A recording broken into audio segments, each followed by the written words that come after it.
Phone pay ಮಾಡೋ phone ಇರಿಟ್ನಾ ಮನೇಲಿ charge ಹಾಕ್ ಬಂದಲ್ಲ ಬಿಲ್ ಎಷ್ಟ್ ಕೇಳಲೆ 450 ಫೋನ್ ತೆಗೆದ್ರೆ ಸಾಕು. ಯೂಟ್ಯೂಬ್ ಇನ್ಸ್ಟಾಗ್ರಾಮ್ ಅಲ್ಲಿ ಬರೀ ನಮ್ ಬಾಸ್ ಹೆಸರೇ ಬತ್ತೈತೆ. ಹಂಗ ಹೇಳ್ಕೊಂಡೆ ಬೇಳೆ ಬೈಸ್ಕೊಂಡ್ಬಿಟ್ರು ಗುರು. ತಿಳುವಳಿಕೆ ಇಟ್ಕೊಂಡ್ ಮಾತಾಡ. ಅಕ್ಕಂಗೆ ಅಟೆನ್ಷನ್ ಬೇಕು, ಅಣ್ಣಂಗೆ ಮೂವಿ ಪ್ರಮೋಷನ್ ಬೇಕು, ಕ್ಯಾಮ್ರಾದವ್ರಿಗೆ TRP ಬೇಕು, ನಮ್ ಜನಕ್ ಮಾತಾಡಕ್ ಒಂದ್ ವಿಷಯ ಬೇಕು. ಇವ್ರೆಲ್ಲಾರು ಬೇಳೆ ಬೇಯಿಸ್ಕೊಳಕ್ಕೆ ನಮ್ ಡಿ ಬಾಸ್ ಹೆಸರೇ ಬೇಕು. ನಾವ್ ಅನ್ಎಜುಕೇಟೆಡ್ ಫ್ಯಾನ್ಸ್ ಅಲ್ಲ. ಸರಿ ಆಯ್ತು, ಒಪ್ಕೊಂತೀವಿ. ಅವ್ರು ಎಜುಕೇಟೆಡ್ ತಾನೆ, ಅವ್ರ ಯಾಕೋ ನಮ್ ಬಾಸ್ ಬಗ್ಗೆ ಮಾತಾಡ್ತಾರೆ, ಅವ್ರ ಬೇಳೆ ಬೇಯಿಸ್ಕೊಳಕ್ಕೆ. ಅದ್ ಬಿಡುಗರು, ನಮ್ ಬಾಸ್ ಅವರೆಲ್ಲ ಯಾರು ಅಂತಾನೆ ಗೊತ್ತಿಲ್ಲ. ಲೈ ಯಾರೋ ಬೋಳಿ ಮಕ್ಳು ಕಮೆಂಟ್ ಹಾಕವ್ರೆ ಅನ್ಬಿಟ್ಟು ತಾನೇ ನಮ್ ಬಾಸ್ ಬಗ್ಗೆ ಮಾತಾಡ್ತಿರೋದು. ಲೈ ಕಾಸ್ ಕೊಟ್ಬಿಟ್ಟು ಕಮೆಂಟ್ ಹಾಕಿಸ್ಕೊಂಡ್ ಮಾರ್ಕೆಟ್ ಅಲ್ಲಿ ಬಜಾರ್ ಹೊಡ್ಸ್ಕೊಳ್ಳೋರ್ನ ತುಂಬಾ ಜನ ನೋಡ್ಬಿಟ್ಟಿದೀವಿ.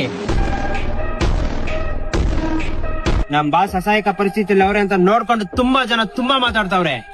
ಲೈ ನಮ್ ಬಾಸ್ ಸೈಲೆಂಟ್ ಆಗವ್ರೆ. ಕರ್ಮ ಅನ್ನೋದೊಂದ್ ಐತೆ. ಒಂದಲ್ಲ ಒಂದ್ ದಿವಸ ನಮ್ ಬಾಸ್ ಬಾಯಲ್ಲಿ ಉತ್ತರ ಬಂದೇ ಬರುತ್ತೆ. ಅದೇನಪ್ಪ, ಮಳೆಗಾಲ ಬಂದಂಗೆ 3 ತಿಂಗಳಿಗೆ ಒಂದ್ಸಲಿ 6 ತಿಂಗಳಿಗೆ ಒಂದ್ಸಲಿ ಬರ್ತಾರೆ. ನಮ್ ಬಾಸ್ ಹೆಸರು ಹೇಳ್ತಾರೆ, ಬಜಾರ್ ಹೊಡ್ಸ್ಕೊಂಡು ಹೋಯ್ತಾ ಇರ್ತಾರೆ.